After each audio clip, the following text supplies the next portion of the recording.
فلا مضل له ومن يضلل فلا هادي له وأشهد أن لا إله إلا الله وحده لا شريك له وأشهد أن محمدا عبده ورسوله لا نبي بعده اللهم صل وسلم وبارك على سيدنا محمد وعلى آله ومن تبعهم بإحسان إلى يوم القيامة أما بعد hadirin wal hadirat yang kami hormati, pertama-tama wajiblah kita bersyukur kepada Allah Subhanahu wa taala atas nikmat yang telah diberikan kepada kita semua, nikmat iman, nikmat Islam serta nikmat sehat wal afiat, sehingga pada pembukaan ta'lim yang pertama ini kita masih bisa hadir untuk menambah ilmu kita kepada Allah Subhanahu wa taala dalam kajian kitab Al-Hikam Tasawuf yang insyaallah akan diajarkan oleh guru kita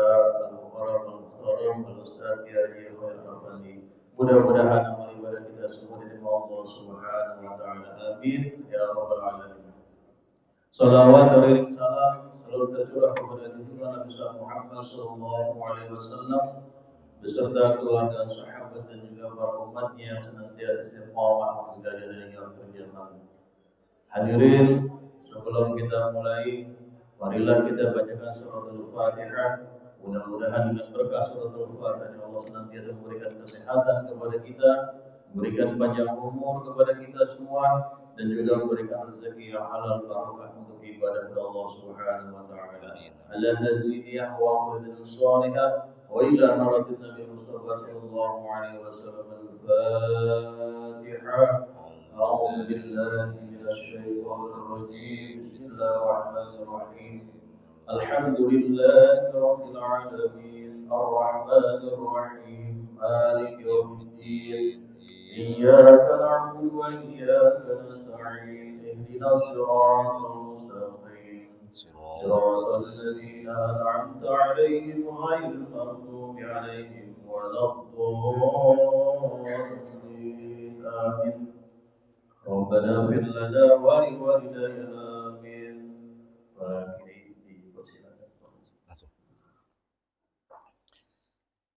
Assalamualaikum warahmatullahi wabarakatuh. Waalaikumsalam. Al-Fatihah ila hadratin Nabi Mustafa Rasulullah sallallahu alaihi wasallam wa ala alihi wa azwajihi wa zurriyyatihi wa ahli baitil kiram, khususan ila jami' masyayikhina fid din wa jami' masyayikh hadhihi al-baldati ajma'in, jami' masyayikhina wa murabbi arwahina alladhi ta'allamna ma'ahum wa usulihim wa furu'ihim ونخص خصوصا إلى جميع أرواح مؤلفين الكتب الذي تعلمنا مؤلفاتهم ونخص خصوصا إلى روح مؤلفي هذا الكتاب الحكم إلا السنداني وأصولهم وفروعهم بأن الله تعالى يعلي درجاتهم في الجنة ويعيد علينا من بركاتهم وأسرارهم وأنوارهم وعلومهم ونفحاتهم في الدين والدنيا والآخرة. الفاتحة. أعوذ بالله من الشيطان الرجيم. بسم الله الرحمن الرحيم. الحمد لله رب العالمين الرحمن الرحيم مالك يوم الدين إياك نعبد وإياك نستعين اهدنا الصراط المستقيم صراط الذين أنعمت عليهم غير المغضوب عليهم ولا الضالين. Alhamdulillah wassalatu wassalamu ala Rasulillah wa ala alihi wa sahbihi wa mawalah, la haula wa la quwwata illa billah. Allahumma salli wa sallim wa barik ala sayyidina wa maulana Muhammadin wa ala alihi wa sahbihi wa man tabi'ahum bi ihsanin ila yaumil qiyamah. Amma ba'du, fa'afani Allah wa iyyakum ajma'in. Allahumma ij'al hadza ijtima'an tamman khalisan mukhlisan liwajhika wa sababan linaili mardatika bijahi sayyidil mursalin wa imamil muttaqin sayyidina wa maulana Muhammadin wa ala alihi wa sahbihi ajma'in walhamdulillahi rabbil alamin. Para jamaah yang dirahmati Allah Subhanahu wa taala, terkhusus para guru, para kiai, para asatidz, para hujjaj, dan tentunya para pengurus DKM Masjid Baitul Ma'ruf yang senantiasa Allah muliakan. Alhamdulillah, puji syukur kehadirat Allah Subhanahu wa taala masih diberikan kesempatan kita untuk bisa melaksanakan sholat subuh berjamaah, dilanjutkan kita dengan ta'lim setiap Ahad pagi ini. Mudah-mudahan amaliyah-amaliyah yang terus kita istiqomahkan sampai detik ini bisa membentuk kita menjadi orang-orang yang bertakwa. Seperti kemarin sempat saya sampaikan bahwa setelah Ramadan ini barulah permulaan kita bagaimana kita membentuk manusia atau diri kita menjadi orang yang bertakwa sebenarnya. Kalau Ramadan kemarin adalah tarbiyah, hanya latihan saja. Dari latihan itu apakah ada yang lulus atau tidak? Sejatinya pembentukan karakter takwa ini dimulai setelah Ramadan itu. Para jamaah yang dirahmati Allah Subhanahu wa taala, langsung saja untuk menyikat waktu kita lanjutkan kajian kitab hikam kita di hikmah yang ke-13. Al-Imam Ibnu Athaillah mengatakan, qala al-muallifu rahimahumullah wa nafa'ana bihi wa bi barakati ulumihi fid dharain amin. Qala Bismillahirrahmanirrahim. Kaifa yashruku qalbun suwarul aqwani muntabi'atun fi mir'atihi. Am kaifa yarhalu ilallah wa huwa muqabbalun bi syahawatihi. Am kaifa yatma'u ayyadkhula hadratallah wa huwa lam yathhar min janabati ghafalatihi. Am kaifa yarju ayyafhama daqa'iqal asrar wa huwa lam yatub min hafawatihi. Ini satu hikmah tapi ada beberapa bagian. Kembali diingatkan, kita sekarang ngaji tasawuf, bagaimana menata hati, membersihkan hati. Latihan dikit-dikit biar jadi orang benar katanya. Ya. Hikmah ke-13, am kaifa yashruku qalbun suwarul aqwani muntabi'atun fi mir'ati. Bagaimana hati kita bisa bersinar sementara suwarul aqwan, ciptaan-ciptaan Allah Subhanahu wa taala, keindahan-keindahan dunia, keenakan-keenakan dunia, muntabi'atun fi mir'atihi, itu masih tertulis di dalam cermin hatinya. Kalau cermin hati itu kan kelakuan kita. Yang dalam hati kita itu adalah sesuatu yang kita lakukan. Jadi kalau seandainya kita ingin menata hati agar supaya kita lebih ikhlas, lebih murni dalam ibadah itu mengharap ridha Allah Subhanahu wa taala, maka hati ini tidak akan pernah bersinar, tidak akan pernah bersih kalau seandainya dalam hati kita dipenuhi dengan ciptaan-ciptaan Allah. Masih dalam hati kita itu dunia.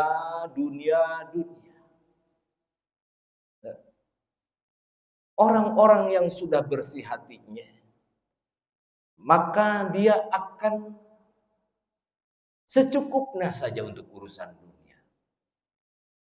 Tidak akan apa yang dimiliki saat ini, baik harta, kekayaan dan lain sebagainya, jabatan, ketika Allah Subhanahu wa taala mengambil atau tidak memberikan kepada kita, hati kita tidak lantas menjadi tidak lebih dekat lagi dengan Allah.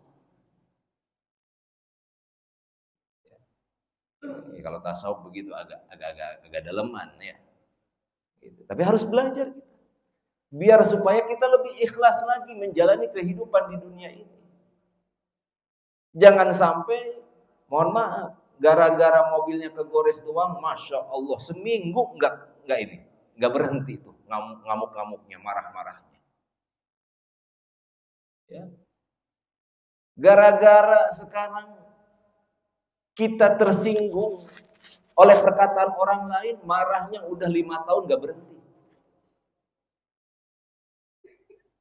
Hati itu ibarat kolam, ibarat air. Ya. Kalau seandainya airnya itu diluaskan, air itu ditampung, ya, ditampung di tempat yang besar, di toren yang 2.000, 5.000, tambahin garam, kira-kira kena asin gak tuh air? Nggak ngaruh dengan garam 1 sendok. Tapi kalau hati kita, ya, atau air itu diwadahi oleh gelas yang ukurannya cuma 200 mili, 300 mili, kita taruh garam 1 sendok, kira-kira asin apa? Asin. Padahal sama-sama air. Makanya hati kita tidak akan bersinar luas, tidak akan luas, tidak akan lapang kalau seandainya urusan duniawi masih ditaruh dalam hati kita. Gitu bahasanya. Jangan suka narok mobil rumah di hati. Ntar giliran irang atau kurang atau kena apa, kayak kena musibah, nanti kita nggak bakal sembuh tuh sakitnya. Ya. Orang-orang yang dia tidak naruh urusan dunia, makhluk-makhluk, urusan makhluk Allah itu di dalam hatinya, ketika terjadi sesuatu yang tidak mengenakan, nggak akan menjadi ada perubahan apa-apa dalam dirinya. Ya sudah, bukan milik. Cuma begitu saja. Makanya ini harus dilatih. Oleh karenanya bagaimana caranya? Nah tadi, jangan sampai menaruh urusan dunia di dalam hati. Ketika ditaruh dalam hati, nanti kita udah hubud dunia. Itu begitu. Kalau udah hubud dunia repot. Segala macam cara itu dihalalkan. Demi apa? Untuk meraih urusan dunianya. Dikejar. Selanjutnya, nanti saya akan kasih tahu tentang ciri-ciri apakah kita udah termasuk orang-orang yang memang murni atau ikhlas dengan urusan Allah dalam kehidupan ini, atau ternyata kita memang orang-orang yang hatinya itu belum bersih.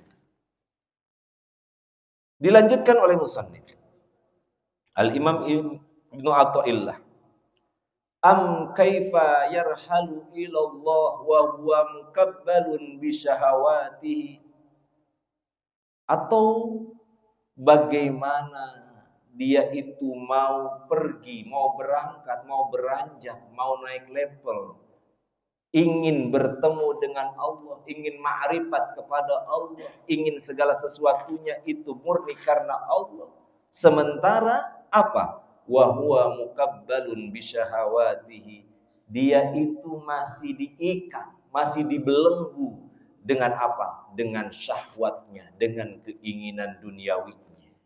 Ini. Coba deh kita sekarang urusan dunia aja kita usahain, apalagi urusan pangkat, jabatan, apapun kita lakukan. Persyaratan apa yang kurang kita penuhi. Ya. Walaupun harus menunggu 5 tahun, 10 tahun mencapai level tertinggi di perusahaan kita. Kita jalani urusan dunia. Padahal pas giliran kita capai itu, ya, level tinggi di tempat kerja kita, setahun kita pensiun. Ngejarnya berapa tahun? Setelah pensiun jabatan itu masih nempel nggak? Selesai.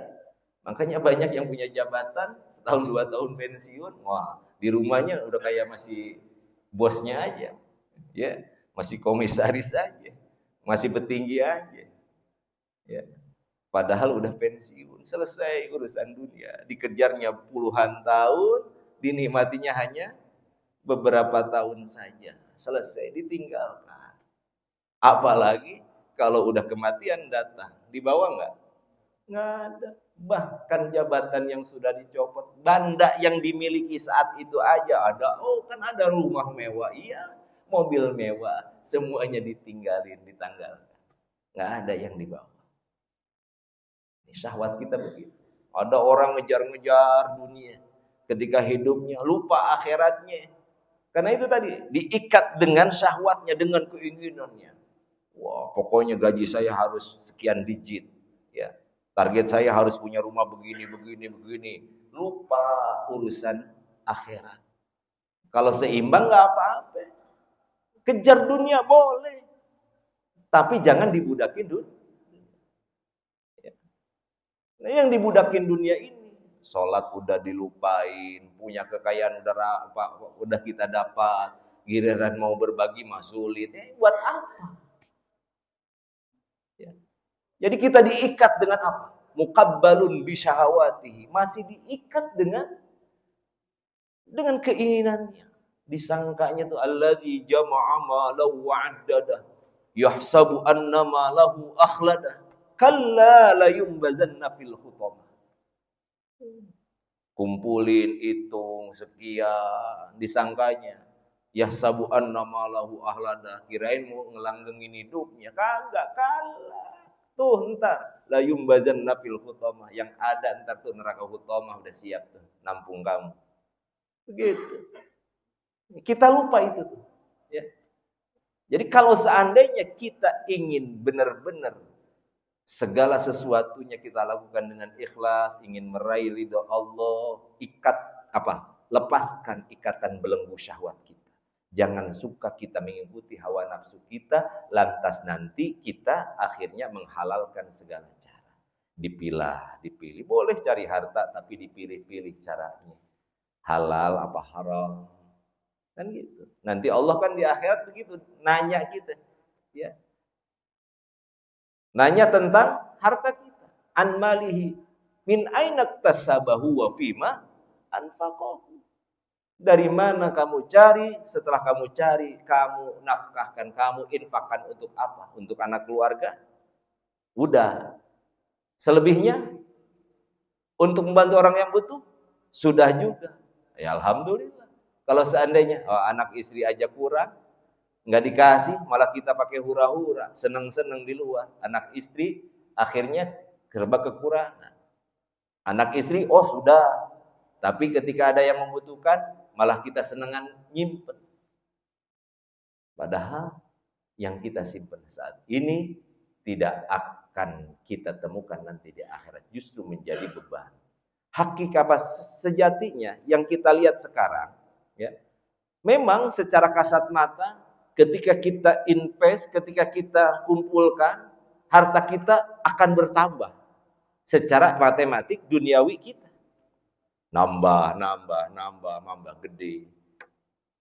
Ya. Sementara kalau seandainya itu tidak diapa-apakan, di mata Allah tidak akan jadi apa-apa. Bahkan akan menjadi pemberat nanti kita di yaumil hisab.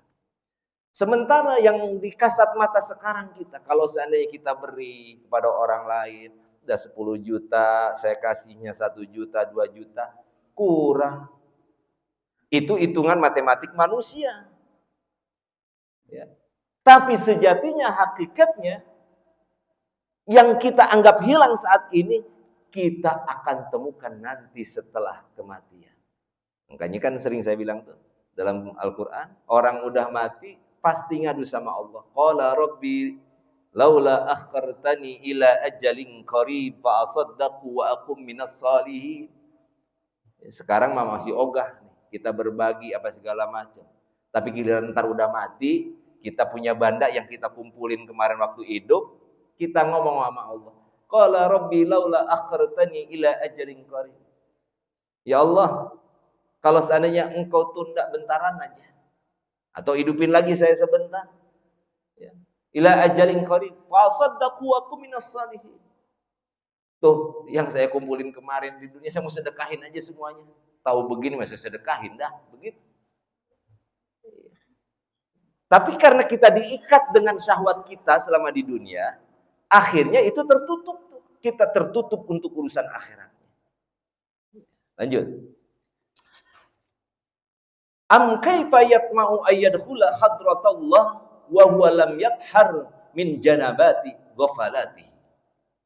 Sekarang bagaimana dia itu mengharapkan, menginginkan untuk masuk kepada hadratillah, ingin lebih dekat lagi dengan Allah, lebih ma'rifat lagi dengan Allah, ngambil jalan tarikat lain sebagainya. Boleh ikut tarikat boleh, tapi wa huwa lam yathar bin janabati ghafalati. Sementara dia belum bersuci, belum bertaubat, belum membersihkan dirinya daripada apa? Dari dosa-dosa kesalahannya.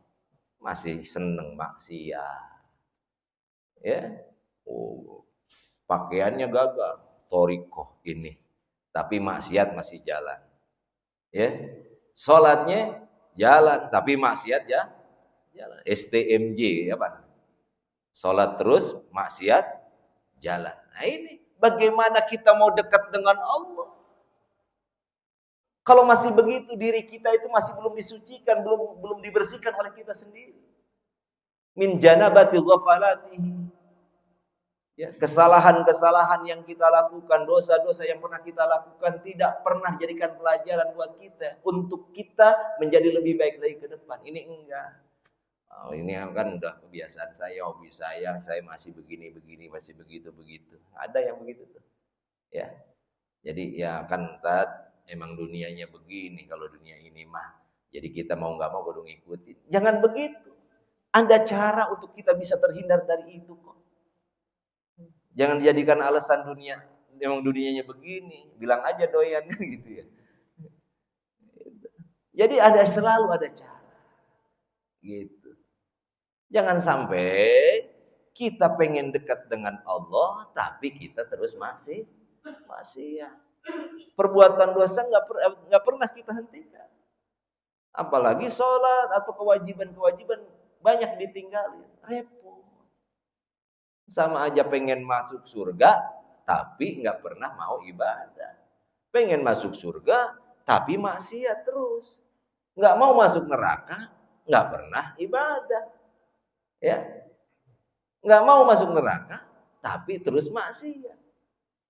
Kan repot begitu. Nah ini sama gitu.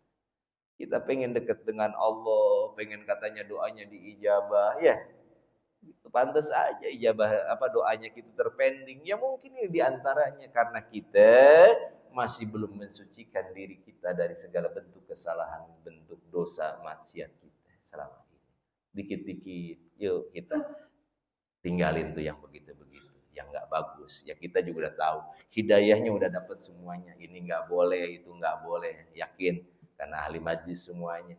Tapi giliran taufiknya, prakteknya kadang-kadang kita belum. Nah, dikit-dikit kita tinggalin. Mudah-mudahan hati kita makin bersih.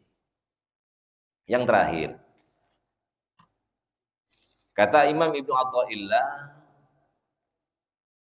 am kaifa yarju ayyafhama daqaiqal asrar wa huwa lam yatub min hafawatihi. Bagaimana dia mengharapkan memahami rahasia-rahasia yang tersimpan, wa huwa lam yatub min hafawatihi, sementara dia itu tidak pernah bertaubat daripada segala kesalahannya. Pingin mudah-mudahan ada keajaiban kan gitu kita mah. Oh, ada mukjizat dari Allah, emang nabi mukjizat kita. Gitu. Maksudnya sesuatu rahasia yang belum Allah nampakkan kepada kita ingin terjadi dalam kehidupan kita sementara kita belum taubat, repot begini. Ya, repot. Ada orang maksiat dapat rezeki. Wah, dengan maksiat begini dapat rezeki gede. Alhamdulillah, ini adalah karunia Allah. Bukan karunia Allah. Ini adalah bentuknya apa? Istidraj dari Allah.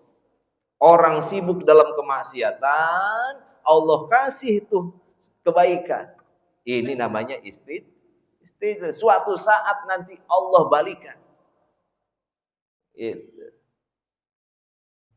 Jadi harus bagaimana? Taubat kepada Allah. Kalau pengen Allah memberikan keajaiban dalam kehidupan kita kan gitu. Allah turunkan, nyatakan janji-janji Allah Subhanahu wa taala. Para jamaah yang dirahmati Allah Subhanahu wa taala. Intinya apa? Dari beberapa poin tadi, ini adalah urusan hati kita yang masih belum bersih.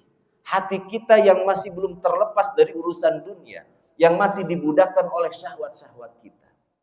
Maka para ulama ini memberikan tanda-tanda, ciri-ciri apakah hati orang itu sudah benar-benar bersinar, terlepas dari belenggu dunia, terlepas daripada syahwat. Nah ini ada tanda-tandanya.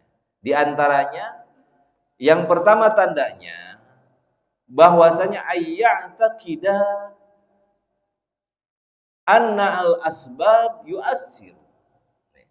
Orang yang masih mengaitkan hatinya dengan dunia, itu selalu mengaitkan segala asbab. Asbab itu sebab kerjaan kita, aktivitas kita itu yu'assiru, memberikan asar, dampak atau hasil. Jadi, kerja kita itu yang menentukan hasil. Ini bahasa ini seolah-olah benar. Ya. Padahal kerja itu adalah bentuk kewajiban kita kepada Allah. Dengan karunia yang Allah telah berikan kepada kita. Sementara hasil adalah urusan Allah. Kalau selalu hasil itu harus diukur dengan kerja, maka bos yang nggak pernah kerja cuma ngontrol duduk doangan, bahkan ke kantornya udah zuhur, kan bahasanya gitu.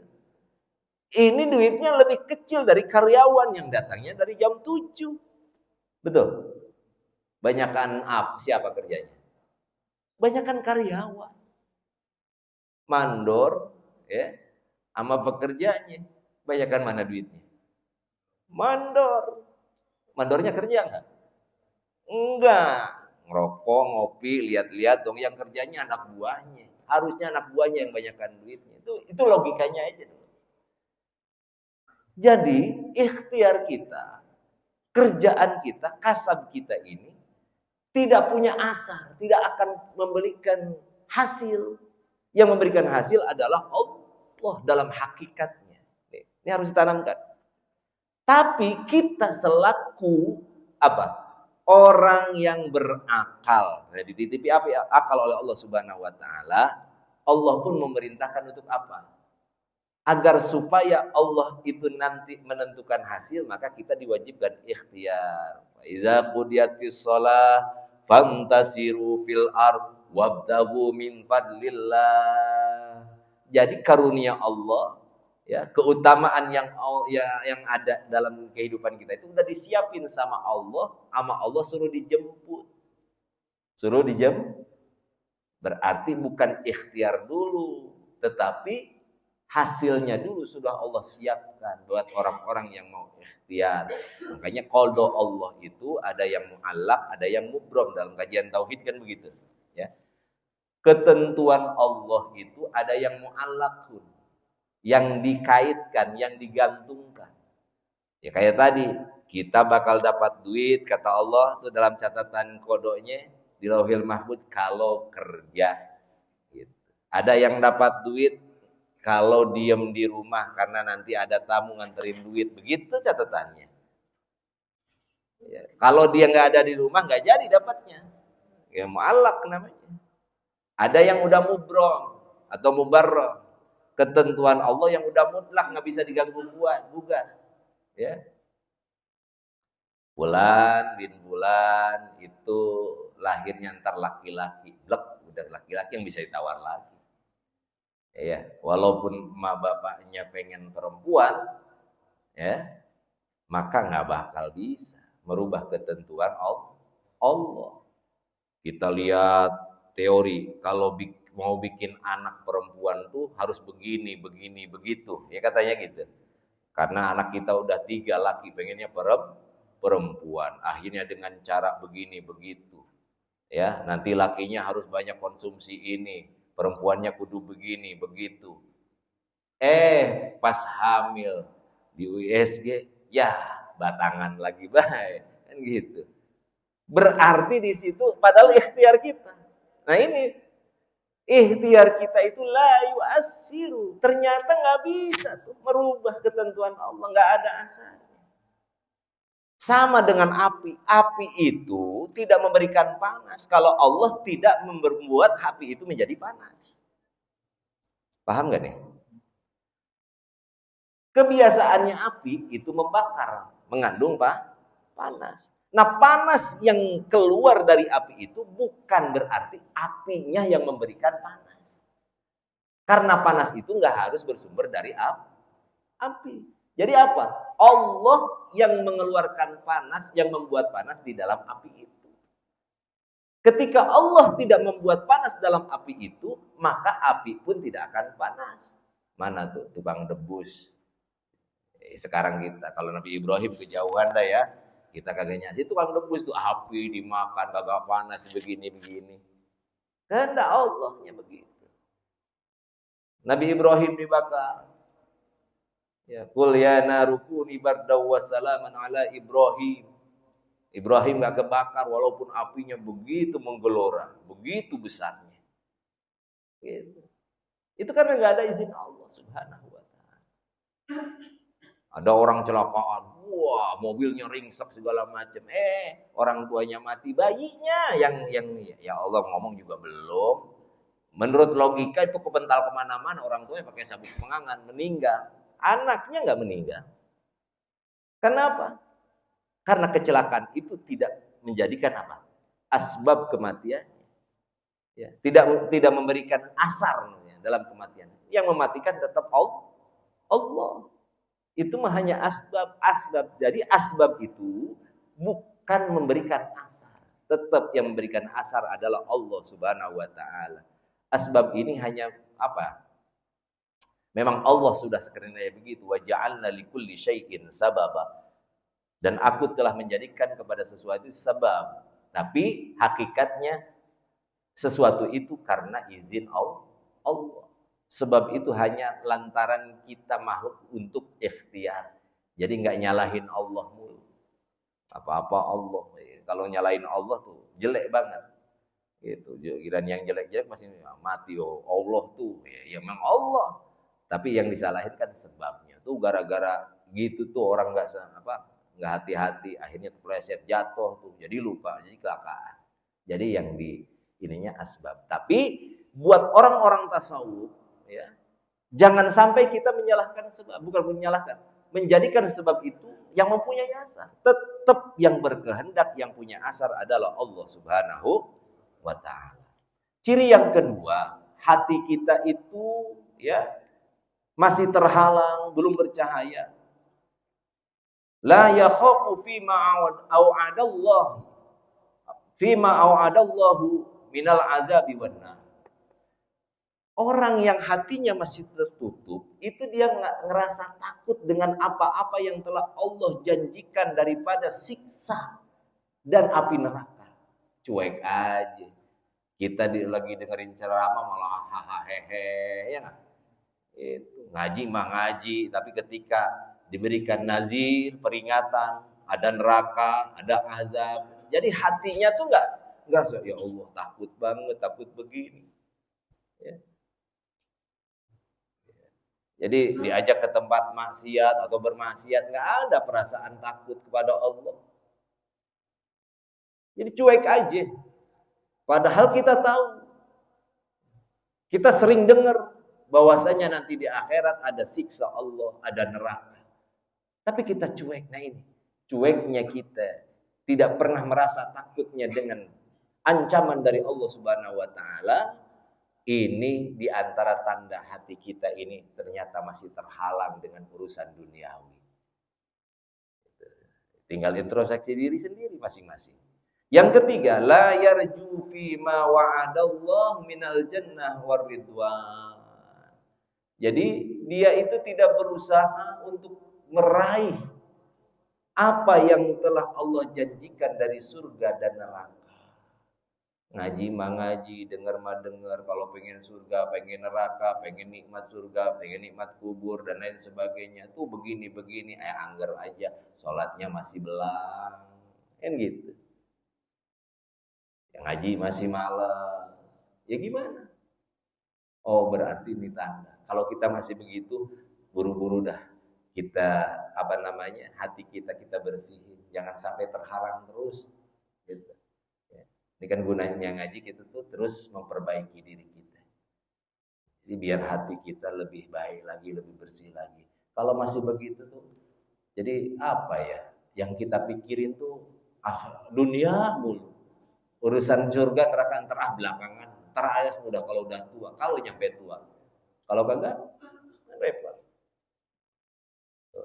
3. Yang keempat, la yantafi'u bil ilmi. Orang-orang yang masih tertutup hatinya, dia itu tidak mau mengambil manfaat dengan ilmu. Nah ini, ngaji mah ngaji, dengerin tausiah, lihat YouTube, ya, lihat segala macam lah, kayak orang bener. Tapi nggak ngambil manfaat, maksudnya nggak diamalin. Banyak yang begitu, banyak ya. Ya termasuk yang ngomong masih begitu. Gitu. Ya. Ya kita mau cuma pandai dengerin, apalagi kalau bikin status udah kayak orang benar semuanya. Ya, waduh teorinya dalam banget. Itu giliran prakteknya orang bisa. Nah ini la yantafi'u bil ilmi. Jadi orang yang masih tertutup hatinya dengan urusan duniawi, ya berarti dia masih tidak mau mengambil manfaat dari ilmu-ilmu yang didapat. Dan terakhir, yang kelima, di antara ciri hati kita itu masih terhalang dengan urusan duniawi.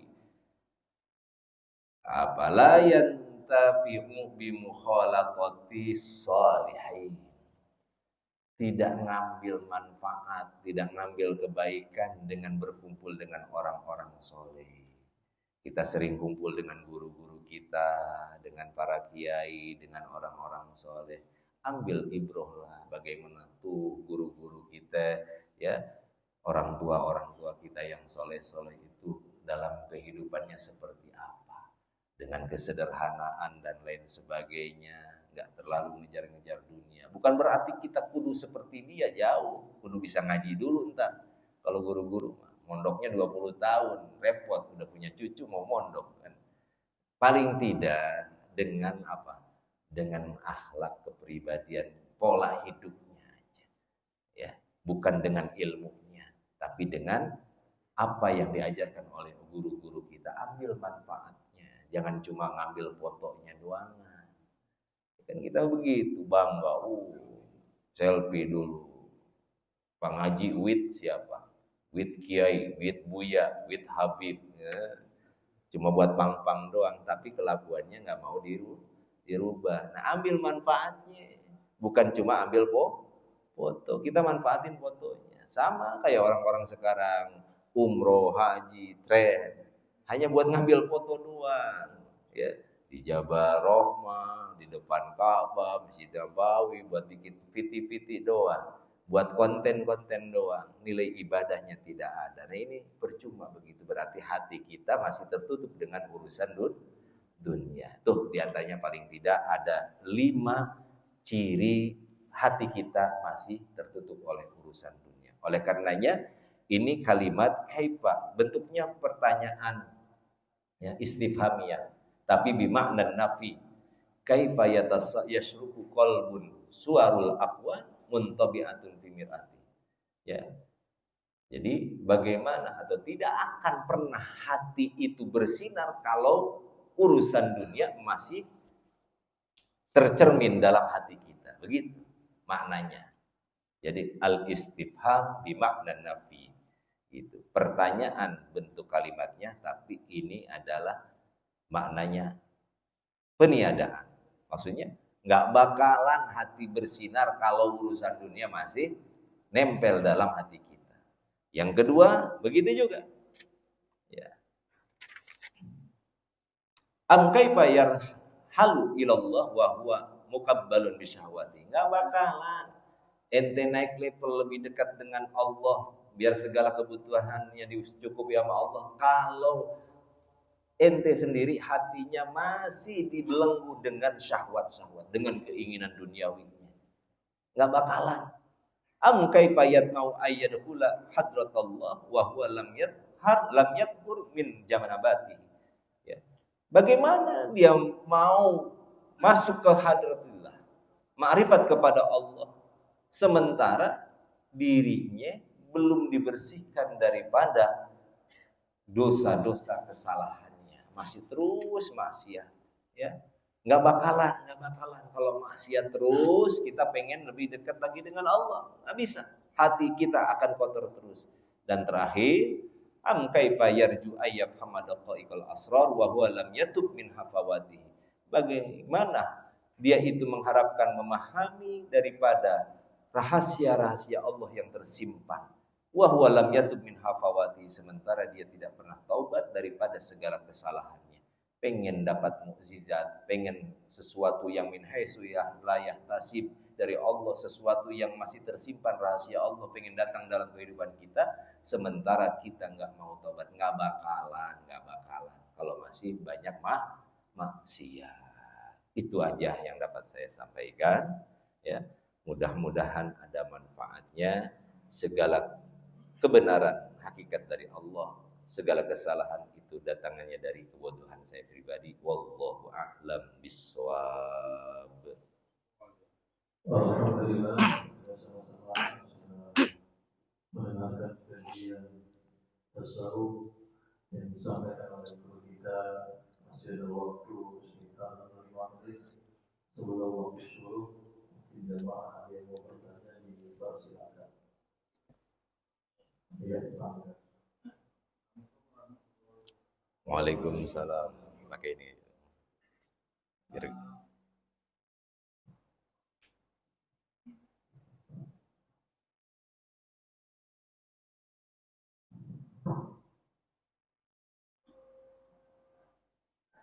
Mau nanya Pak Ustaz,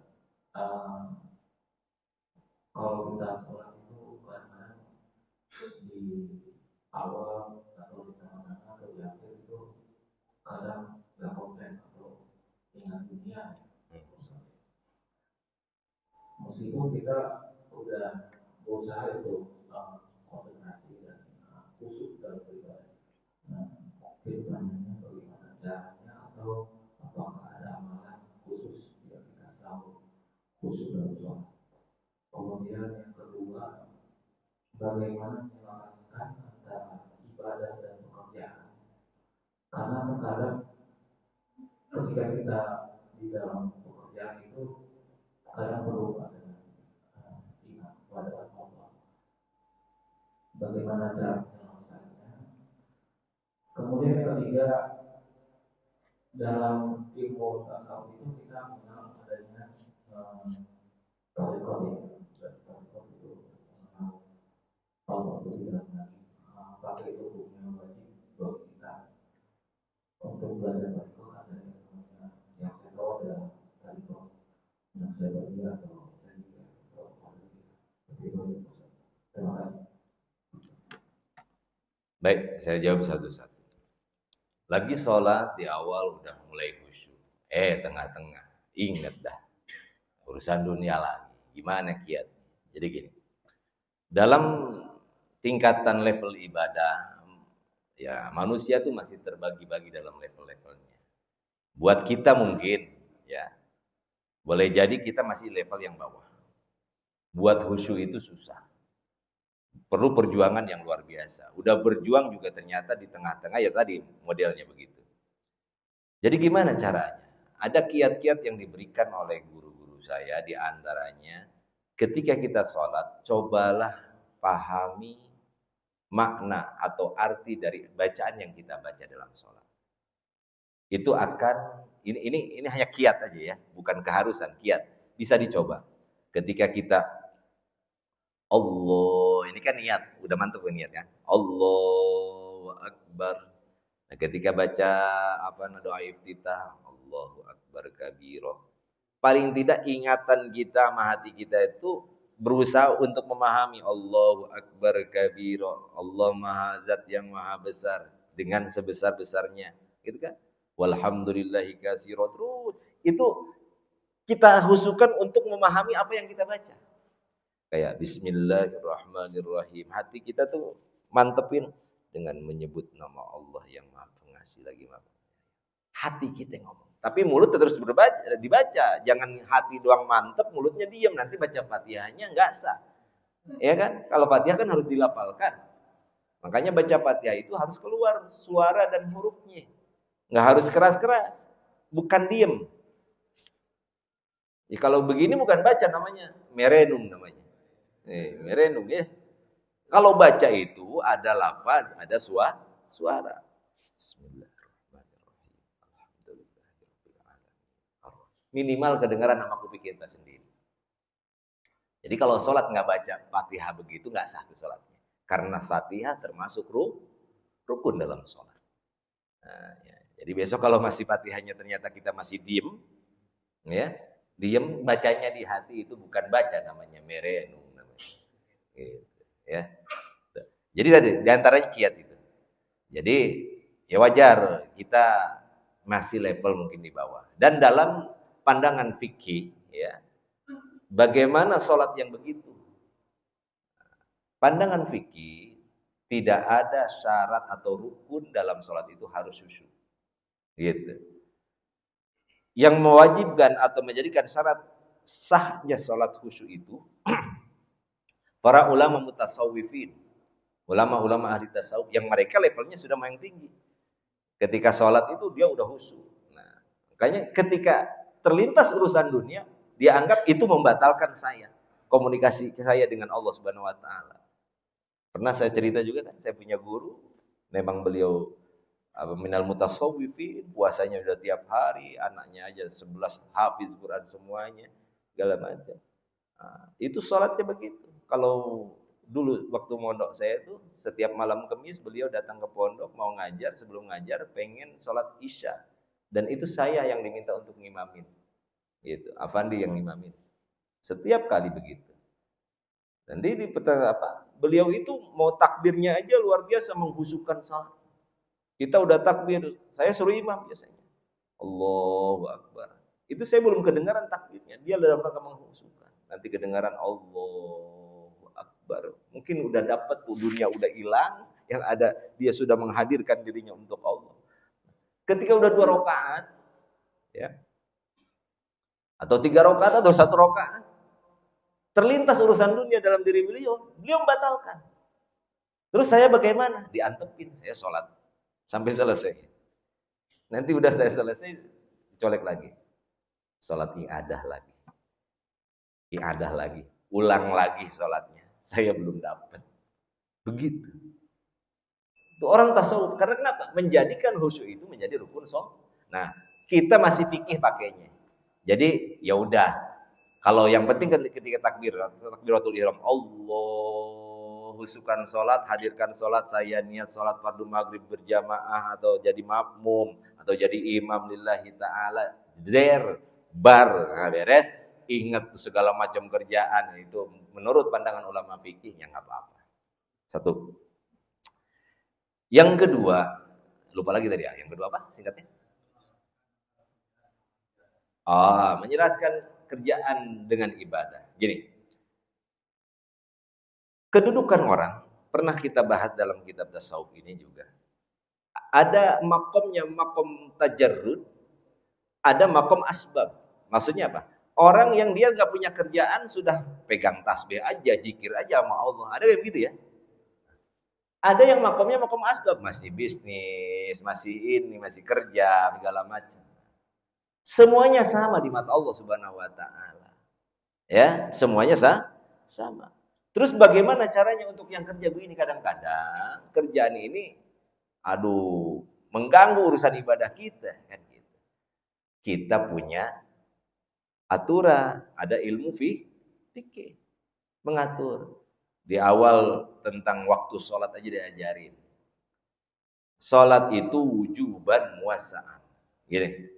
Ini saya bukan berarti mengajarkan hal-hal yang kurang baik. Dalam artian ini kita buka hukum. Salat itu wujuban muwassa'an. Waktunya itu wajib dan waktunya luas. Luas itu bukan berarti kapan bae maunya, enggak. Kayak tadi subuh. Waktunya itu dari mulai terbit fajar sampai terbenam, sampai dengan sekarang nih syuruk, ya. Jadi sekitar hampir 1 jam ya dari waktu azan itu, gitu. Habis tuh, berarti selama waktu 1 jam itu kita masih boleh melaksanakan ibadah sholat. Yang panjang misal sholat isya dah ya. Isya itu dari mulai isya sampai nanti datang waktu subuh. Ternyata kita punya kerjaan nih setelah isya. Menurut ulama fikih, silahkan nggak apa-apa. Yang penting azamkan untuk mau sholat. Kerjakan aja kerjaannya. Yang penting jangan sampai kita lewat subuhnya. Jadi Allah tuh memberikan keluar yassiru wala tu'assiru untuk levelan ini. Tapi pandangan ulama tasawuf, mutasawwifin nggak begitu. Yang bagus itu as-salatu fi awwali waqtiha, kan gitu. Sholatnya harus di awal waktu. Kita apakah sudah masuk ke dalam kategori itu atau tidak? Sesekali sih masuk, ya oke sesekali. Tapi memang kita makomnya masih muktasibin, makomnya makom asbab. Ini harus saya selesaikan, nggak selesaikan repot. Nanti anak istri nggak makan. Selesaikan. Yang penting kita azamkan selesai ini sholat. Khawatir nanti belum nyampe, belum selesai kita udah mati. Ya, ntar malaikat nyatetnya, ini nggak sholat nih, begitu kan? Tapi kalau kita udah azam, malaikat saya udah azam, mau nyelesain dulu. Cuma keburu dicabut aja sama malaikat Israel. Akhirnya saya nggak sempat ngelaksanain, tapi azabnya udah kayak sholat lihurmatil waktu tuh. Ya, sholat lihurmatil waktu kan begitu. Syarat rukunnya nggak tercukupi, tapi kudu sholat. Kenapa? Menjaga. Kalau seandainya nanti terjadi sesuatu yang nggak diharapin, kita meninggal dunia, kita udah dianggapnya sholat. Tapi dalam keadaan kekurangan daripada syarat. Niatnya mau diulangin lagi, tapi nggak sempet ngulangin, kan mati begitu. Ya. Jadi itu yang harus kita atur, ya. Kita sendiri yang tahu ukurannya seperti apa. Yang pasti jangan sampai kewajiban kita ini ditinggalkan, gitu ya. Jangan sampai kewajiban ditinggalkan. Kalau seandainya kita terbentur dengan aturan. Kalau seandainya aturan itu justru melanggar aturan Allah dalam artian kita pasti akan ketinggalan melaksanakan kewajiban ini. Bagaimana? Tinggal minta ke manajemennya, ya ke perusahaannya. Berikan saya waktu 5-10 menit ketika saya kerja begini, saya untuk melakukan sholat. Kalau nggak begitu, dilarang begitu, diadukan, pengaduan boleh kan? Ada perusahaan yang melarang karyawannya sholat. Kira-kira dibolehkan nggak begitu? Melarang karyawannya sholat. Kan ini juga bertentangan dengan aturan. Gitu, kita jangan takut dengan kehilangan masalah rezeki. Karena hakikatnya kerjaan kita bukan jaminan untuk mendapatkan rezeki itu. Karena rezeki itu Allah ya itu dia. Tinggal kita manage waktu kita. Nggak harus kita harus as-sholatu ala waktiha atau ala fi awali waktiha, nggak harus gitu. Kalau memang terbentur dengan pekerjaan, gitu. Yang ketiga, thariqah. Ya thariqah ini istilah, ada syariat, ada thariqah, ada hakikat. Cuma dalam perjalanannya thariqah ini berkembang, ya, dengan aliran-aliran thariqah yang mutabarah, dengan cara-caranya zikir, ya, dengan alirannya masing-masing. Tujuannya sama, ingin dekat dengan Allah. Thariqah itu jalan, cara untuk dekat dengan Allah. Makanya orang-orang tasawuf itu secara garis besar enggak membagi thariqah Naqsabandiyah yang begitu, enggak. Ulama-ulama tasawuf membagi ke dalam 3 kategori. Ada thariqah, orang itu pengen dekat dengan Allah. Yang pertama dengan thariqah mutajarridin, orang-orang yang tajarrud, menyendiri, mengkhususkan dirinya untuk dekat dengan Allah. Mutajarridin, ya wiridan, tasbih, sholat malam, berpuasa, mutajarrid. Nggak kerja, nggak apa, tapi duitnya banyak. Ya nggak? Di dunianya dikasih sama Allah. Karena tadi, nggak harus kerja juga, yang namanya tadi, dunia itu nggak ada urusannya. Biar Allah yang berkehendak. Itu dia caranya begitu, ingin dekat dengan Allah. Ingin dapat kecintaan dari Allah, ingin ma'rifat kepada Allah dengan caranya mutajarridin, tajarrud. Ada golongan yang ambil thariqahnya itu muktasibin, ya tadi. Orang-orang yang selalu bekerja, mengumpulkan urus harta, dunia, segala macam, tapi ketika kumpul ini dia jadi bangun masjid, bangun pondok pesantren, santuniyati, orang kaya yang baik, dermawan. Sempat pernah dengar cerita nggak yang orang kaya masuk surga duluan? Dalam kitab Bidayatul Hidayah tuh, kalau nggak salah. Jadi orang nanti duluan tuh masuk surga. Orang mati syahid, orang naik haji, orang kaya sama ulama, ya.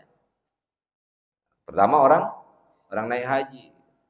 Kata malaikat, mau ngapain? Pengen masuk surga. Siapa ente? Saya orang berhaji. Al-hajjul mabrur laisal jaza illal jannah. Kan orang haji yang mabrur mah balasannya surga. Saya masuk surga duluan.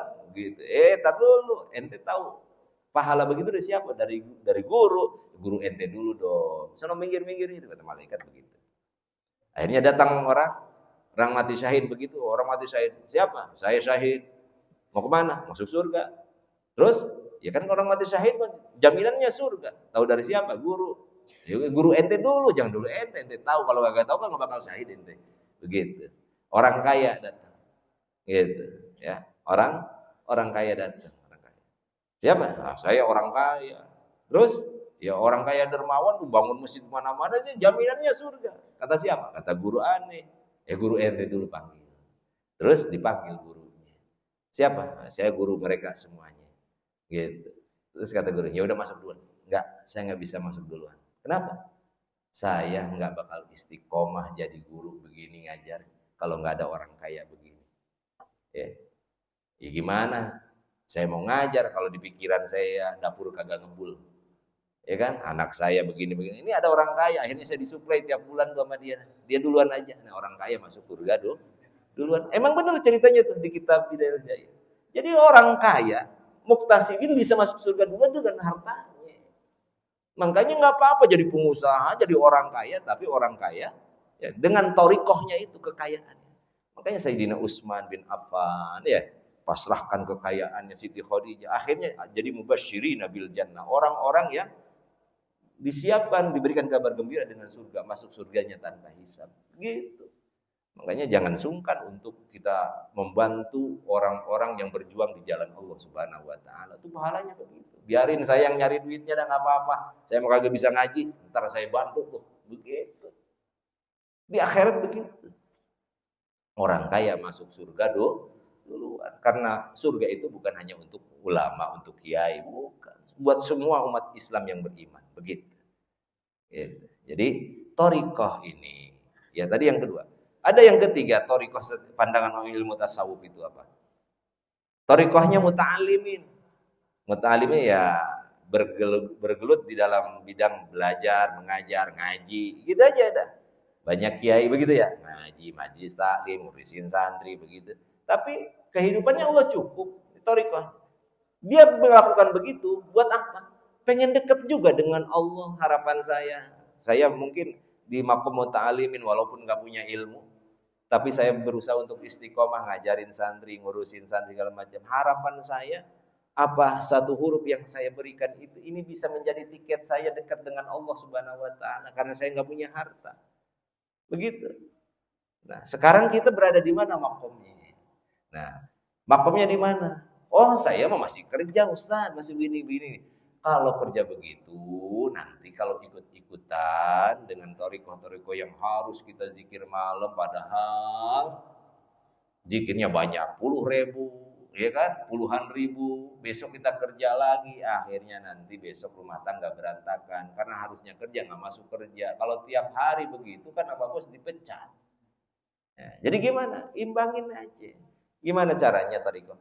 Kita fokus di kerjaan kita, jangan lupa utama kewajiban kita dan tambahkan sunnah-sunnah yang mungkin bisa kita lakukan. Karena kita makomnya adalah makomnya di makomul asbab. Nggak boleh kita meninggalkan kerjaan kita. Wah, saya mau ngaji aja tiap malam, padahal ngaji sampai jam 2. Besok mau kerja kagak lagi. Akhirnya dipecat, nggak punya uang, istrinya nggak keumpanan, cerai. Dosa nggak? Dosa, nggak boleh begitu kan udah dibahas tuh. Ya.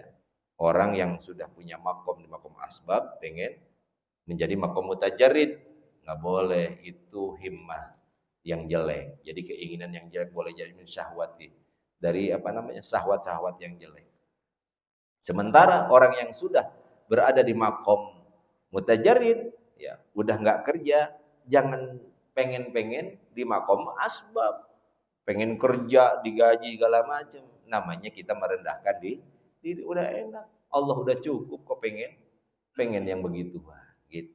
Ya kira-kira begitu. Dengan thariqah itu hanya cara jalan untuk bagaimana lebih dekat dengan Allah, bukan kewajiban.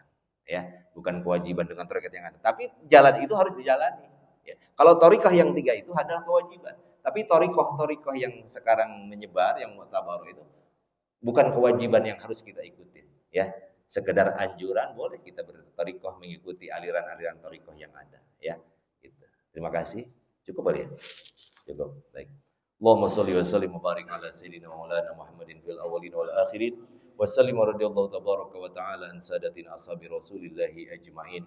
Alhamdulillahi rabbil alamin hamdan yuwafi ni'amahu wa yukafi mazidah ya rabbana lakal hamdu kama yanbaghi li jalali wajhikal karim wa li 'azimi sultanik. Allahumma iftah lana hikmataka wansur alaina bi barakatika wa 'allimna libasa afiyatika ilman nafi'an ya zal jalali wal ikram. اللهم ارزقنا فهم النبيين وحفظ المرسلين وإلهام الملائكة المقربين وعلمنا تأويل واهدنا إلى سواء السبيل ربنا آتنا في الدنيا حسنة وفي الآخرة حسنة وقنا عذاب النار وصلى الله على سيدنا محمد وعلى آله وصحبه وسلم بفضل سبحان ربك رب العزة عما يصفون وسلام على المرسلين والحمد لله رب العالمين. السلام عليكم ورحمة الله وبركاته. Waalaikumsalam.